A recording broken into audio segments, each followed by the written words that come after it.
Selamat petang, salam sejahtera. Isu hangat petang ini, Azalina buka parlimen dapat tingkatkan keyakinan rakyat tangani wabak.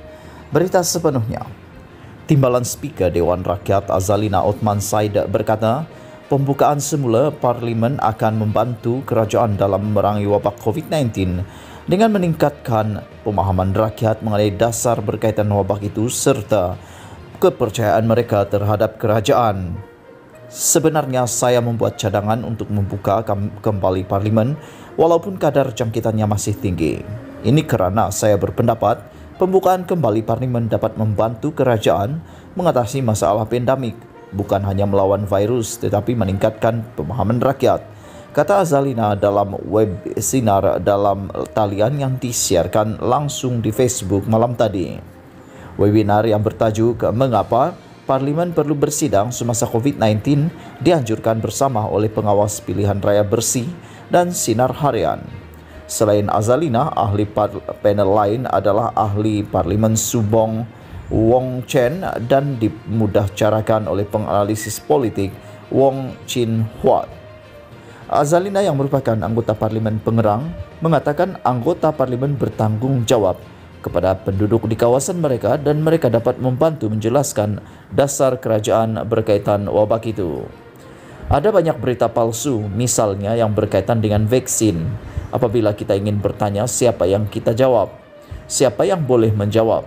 Siapa yang boleh memberi kita keyakinan? Dalam proses parlimen, baik secara virtual atau fisikal, dari segi perlembagaan, seorang wakil eksekutif tidak dapat lari dari menjawab pertanyaan. Sama ada ahli parlimen setuju atau tidak, itu boleh diperdebatkan, tetapi mereka perlu menjawab pertanyaan, katanya. Azalina juga mengatakan rakyat perlu memiliki kepercayaan yang tinggi terhadap kerajaan agar dasar dapat dilaksanakan dengan lancar. Salah satu pendekatan di seluruh dunia dalam memerangi COVID-19 adalah bahawa perlu ada kepercayaan kepada kerajaan.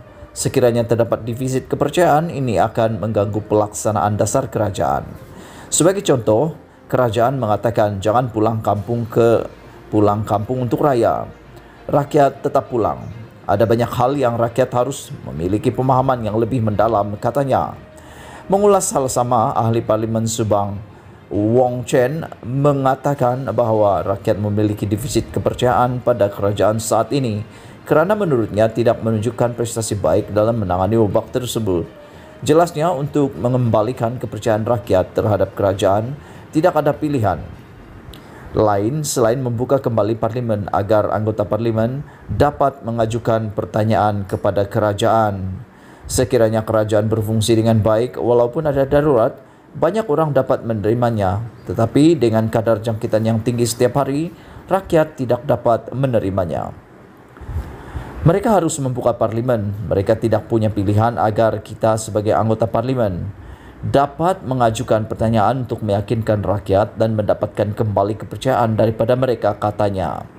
Azalina menegaskan bahawa tidak ada jalan lain yang lebih berkesan bagi ahli parlimen mengajukan pertanyaan kepada kerajaan kerana ia diwajibkan secara sah di Dewan Rakyat. Katanya kerajaan tidak diwajibkan menjawab soalan anggota parlimen melalui jalan lain. Azalina turut menyorot suratnya kepada peguam negara yang tidak mendapat balasan. Surat saya tidak dijawab. Di luar parlimen, tidak kira apa yang anda katakan, apa yang anda tulis, tidak kira platform media sosial yang kita gunakan, kerajaan tidak wajib menjawab.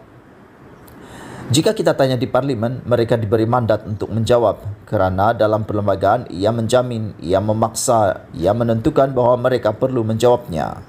Surat itu tidak mendapat balasan kerana mungkin tidak ada kewajipan untuk membalas surat itu, katanya.